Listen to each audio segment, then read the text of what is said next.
Tuesday, July 11th. How impactful will this day be going forward for the future of the PGA Tour? PGA Tour board member Jimmy Dunn, the architect of the deal with the Public Investment Fund of Saudi Arabia, and PGA Tour Chief Operating Officer Ron Price are the two witnesses being called today in D.C. in front of the Senate Subcommittee on Investigations. So with that, hello and welcome inside our Golf Channel studios. I'm George Savarikas. I'll be here with you from our Golf Channel Worldwide headquarters. Today, the people in attendance tell only half the story. Missing from today's Senate subcommittee hearings, three of the four main players in constructing this deal. PGA Tour Commissioner Jay Monahan, citing health concerns as he officially returns to his role on July 17th. Also absent, PGA Tour Chairman of the Policy Board, Ed Herlihy. Also, Public Investment Fund Chief Governor of Saudi Arabia, Yasser al-Rumayyan, and Live Golf CEO Greg Norman, who both cited scheduling conflicts. A look at the partnership notes, just to get you caught up to speed once again. PGA Tour, DP World Tour, and the Public Investment Fund to combine commercial operations, their mission to unify the game of golf on a global basis. The new collectively owned for-profit entity, tentatively named PGA Tour Enterprises. The PIF will make capital investment in a new entity to facilitate its growth. The PGA Tour will remain a 501c6 tax-exempt organization. PGA Tour, Inc. retains administrative oversight of the PGA Tour, including sanctioning of events. Mutually agreed to end all pending litigation between the participating parties. There is a process to be established for players to reapply for PGA Tour or DP World Tour membership after the 2023 season. The timeline since the announcement, which came back on June 6th and shocked the golf world, some of the notable events that subsequently unfolded. It was a week later, June 13th, Jay Monahan announcing his absence from the PGA Tour as he's been recuperating from that medical situation. Like I said, he's back in the fold July 17th next week. A couple days later, reports surfaced the U.S. Department of Justice will review the PGA Tour PIF agreement.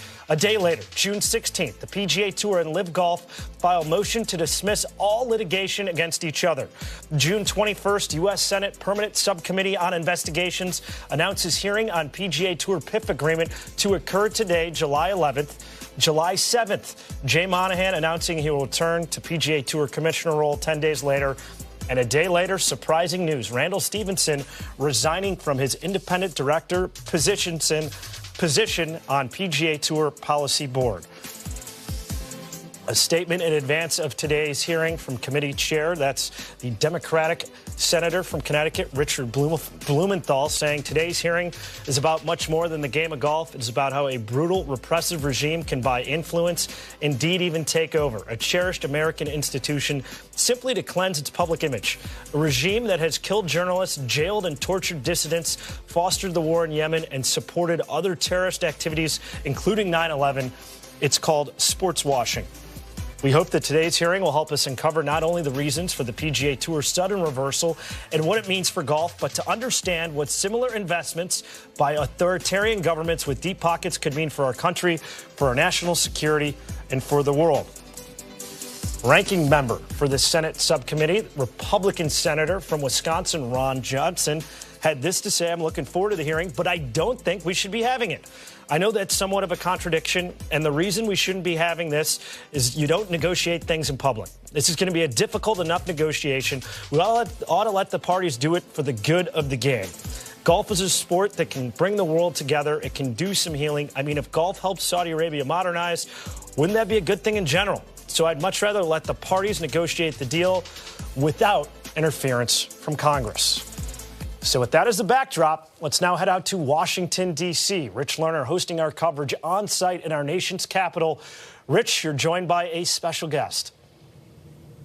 Yes, senior Capitol Hill correspondent for NBC News, Garrett Haake. Garrett, thanks for joining us. Obviously, there's a lot going on in this town. You well know that. Hearings this week on bank mergers, artificial intelligence, fentanyl. and this. How much chatter has there been about this story on the Hill? A significant amount, I think, for several reasons. One, so many members of Congress are golfers themselves and fans of the tour. They've been watching this story as closely as many of your viewers have. And the other part of this is the long history with Saudi Arabia, particularly on the Senate side, where foreign affairs, foreign relations is such a big topic. The idea of, sports washing here, a regime that people link to 9/11, that they link to the murder of Jamal Khashoggi, getting in bed, as some lawmakers have put it, with an institution like the tour, has raised a lot of questions on the Hill. So I think a hearing like this will be kind of a first bite at this apple, but there are a lot of other lawmakers on a lot of other committees who want a piece of this, in part because of personal interest and in part because of kind of the scale of what we're talking about on a global scope. 9 senators, 2 witnesses from the PGA Tour, no live representation. Just Jimmy Dunn, PGA Tour Policy Board member, and Ron Price, who's the Chief Operating Officer of the PGA Tour. Garrett, what kinds of questions do you think they will face today? Well, senators were frustrated by that fact, by the way, that there are no senior level representatives from LIV here today. They wanted to question them as well, but I think given the witnesses that they do have, I expect to see a significant focus on the tax-exempt status of the tour. Several senators mentioned to our team yesterday that they were surprised to even learn that the tour basically functions as a nonprofit entity. And how is that the case? Are there antitrust questions here that need to be explored with this potential, not merger, but this potential partnership here between LIV Golf and the tour? And then again, the sports washing part of this, that's certainly a heavy focus of the chairman of this subcommittee, Richard Blumenthal. He really wants to get into those questions about kind of the moral values here that the Saudi Arabian regime brings to this combination with tour golf. Any closer scrutiny from what they call CFIUS, the Committee on Foreign Investment in the United States? Look, I think that's a potential long-term outcome here, but I don't think we're there yet. I think you're going to see several different committees try to take a little bite at the apple here, see what they get from the witnesses here today. How much further they want to explore this, I think, remains an open question. But I think CFIUS is going to have questions. The Commerce Committees in potentially both chambers could have questions. We are much closer to the beginning of Congress's involvement in this deal than we are to the end. You mentioned Saudi Arabia. Just last month, Secretary of State Blinken was in Saudi Arabia trying to bolster relations with that country. It's been fraught, filled with tension through the years.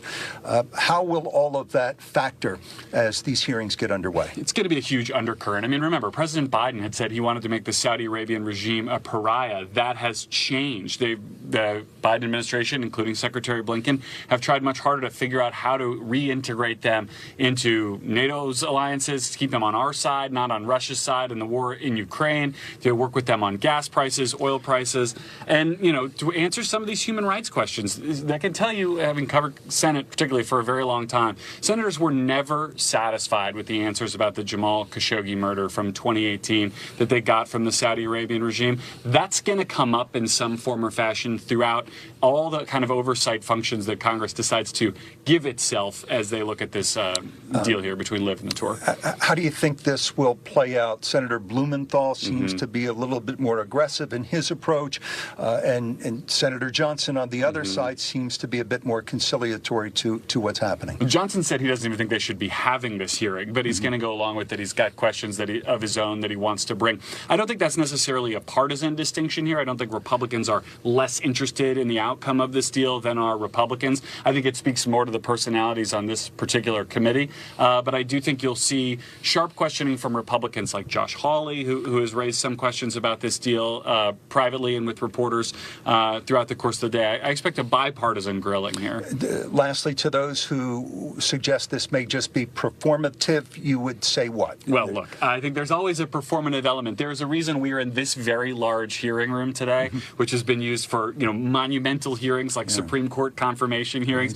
They expect there is significant interest in this topic. After all, you guys are even here today talking about it. So there's always an element of that, but I think it reflects the interest that exists in the country in this deal. And so it's a bit hard to say if the tail's wagging the dog here on the performance element. So much heightened interest that they went from an 80-person room to this, which has hosted, among other things, you mentioned Supreme Court nomination hearings, the Comey hearings as well. That's right. Capacity here in Hart 216 is 240, and we expect a full house. It should fill up in just about 15, 20 minutes. Garrett Haake, NBC News, thank you as always. You bet.